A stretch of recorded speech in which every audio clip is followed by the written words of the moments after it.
Okay, so hey all, greetings and welcome to my place in Anchorage, Alaska. Um, yes, it is still winter, full on. We're actually getting above freezing during the daytime, and it's trying to be spring-like. But yeah, I've got feet of snow in my yard. So solidarity for all you guys that had that nor'easter and got buried in snow. I had it all winter.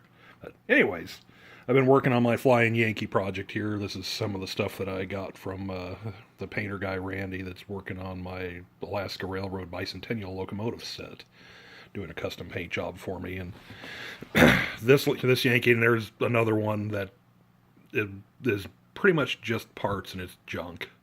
Not to say that this one is the greatest one, and I've been polishing up, but there's definitely some pitting on some of these cars and some oxidization.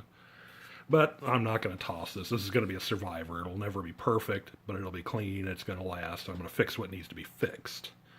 Um, so in that, I've had to order another motor. Randy couldn't find it, and then he found it, but I'll have a spare motor for spare parts. And I've actually bought a reconditioned motor that's got new wheels, new brushes, new everything in it. So hopefully that will make this go for another 80 some odd years, or however long it can go. Anyway, so I got asked about what I do to polish, and I'm not a polishing kind of guy, but I've been around a little bit of it, and so I figured I'd tell you what I've done.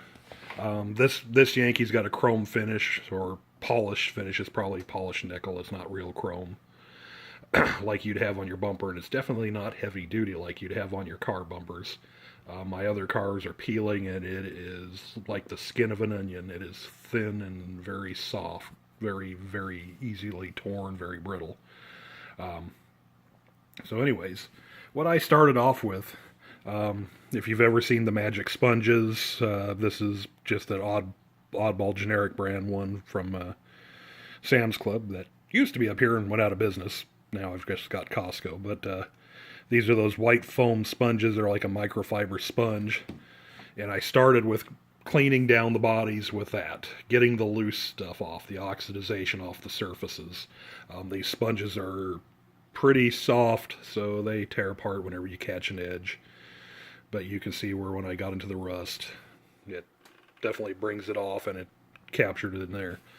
After I'm done, it's not very humid here. But so I ran my air compressor and dried the heck out of it. Just dried it till there was nothing left into it, because I don't need these to rust anymore than they already are. So anyways, so the polish I use is Flitz metal polish. Well, it's polish for paint, fiberglass, everything. Originally it was just a metal polish, and this is the stuff, at least in my opinion. I've used it on aluminum, and I used to use it on my Weld racing wheels on my old lowrider truck, and that would make them glow, and it would take off all the oxidization off of everything. But for this project, all the handles are taken off, all the grab handles, all the window film is out. The window film here is pretty shot, pretty old, so I'm going to make some new stuff. Mr. Kelly pointed out the stuff to use to make this with. It is a plastic film used for quilters for making patterns. It is a translucent plastic, not clear. It's translucent, so it's kind of frosted like that stuff, and it's about the same thickness. And I'm going to try my hand at making those. But anyway, so that basically it's a good idea to have that, the number boards, everything off, and you'll see even after polishing, it's not going to get rid of all the nicks. If you get rid of all the nicks, you are going to burn through the chrome, and you're going to run out of the polished finish anyways. So all this project is to get rid of the oxidization and make it shine.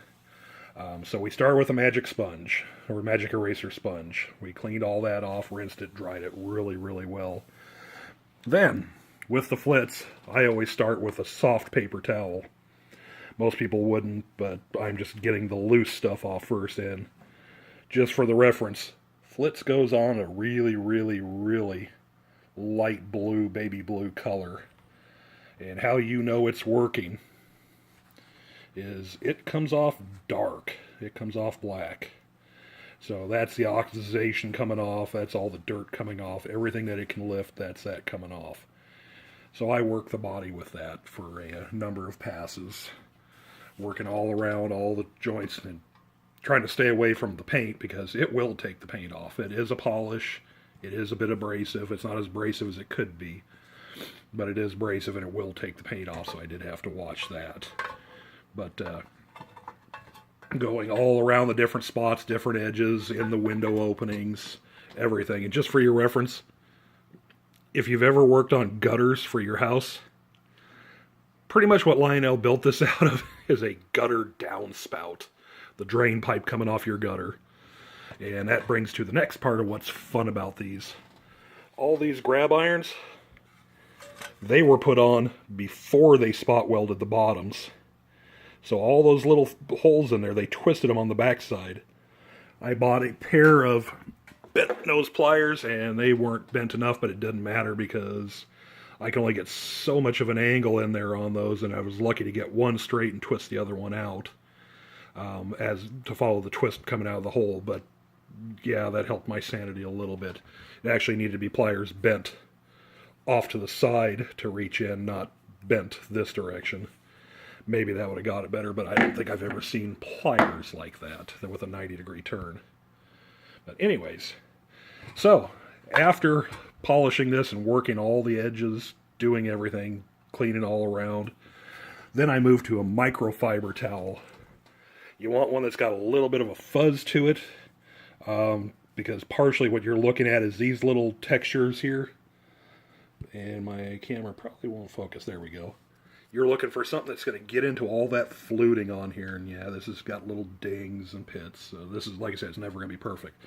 But double it up, triple it up, whatever you'd like to do to get a little thickness in there. That way you're not cramming on it, but you are forcing the fingers of the cloth, the weave of the cloth down into that. And this towel will be good for nothing else but polishing in the future, because it will never be clean again.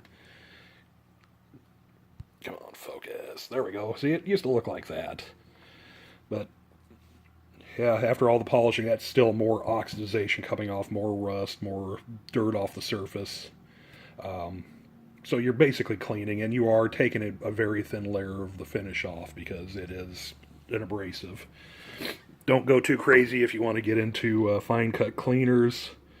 I tried that only to see what I could do with some of the oxidization on the roof of that guy, but yeah, pretty much a shot. I just don't have a better car, and I'm not going to throw it out.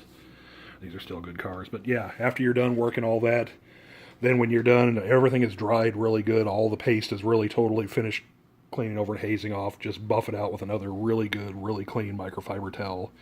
And I will tell you, during all this, wash your hands a lot, because you make oils and you're going to leave fingerprints everywhere you go, and you're going to think you're never done. So definitely clean your hands between coats. But yeah, I got another towel. There's been many paper towels thrown away doing this project. That's just what I did today. But yeah, so we're coming along. I'm waiting for a rock polisher to show up at one of those tumblers to polish rocks in. Under the advice of Mr. Kelly, who's really sharp on all this tin stuff.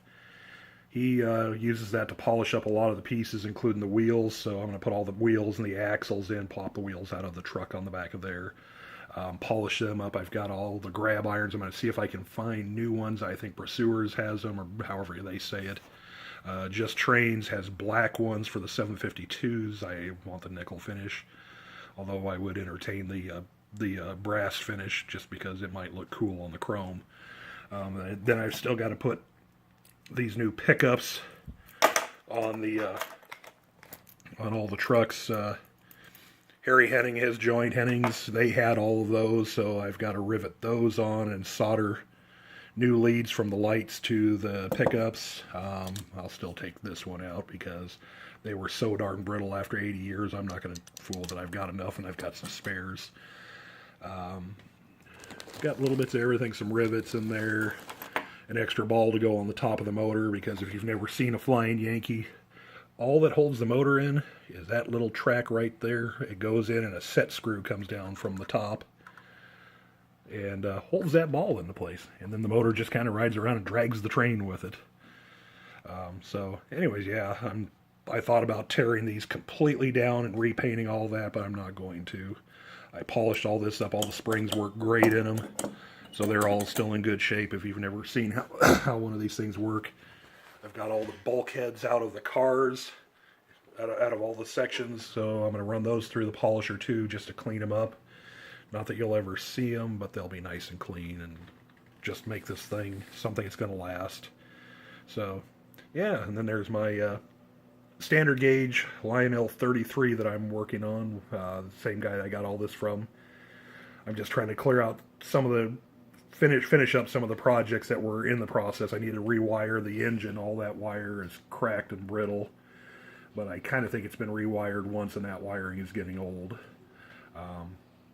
Randy didn't do a fantastic job, but it looks neat, and it'll make a nice little display. And I've got a new whistle and a new bell and a new headlight coming. The brass grates that go on the side, I've got those. The steps that go on there, I've got that coming. I found the little inserts that go in the ends with all the wording on them. I actually found someone that had a reproduction brand new set on eBay. So that'll be going. Maybe that'll be something that runs under the tree at Christmas, because I just have no other place to put a standard gauge loop any other time of the year. But so yeah, Flying Yankee. It's kind of coming together. It's still going to be a while because like I said, I'm waiting on Amazon to actually ship the rock polisher with all the ceramic 3mm beads to polish all the little bits and pieces up, and I've got a few other little things that I need to source out and cut the window film and all that. But I'm gonna have a neat little Prewar streamliner when I'm done. So, anyways, y'all have a good weekend. We'll talk to you later. Bye.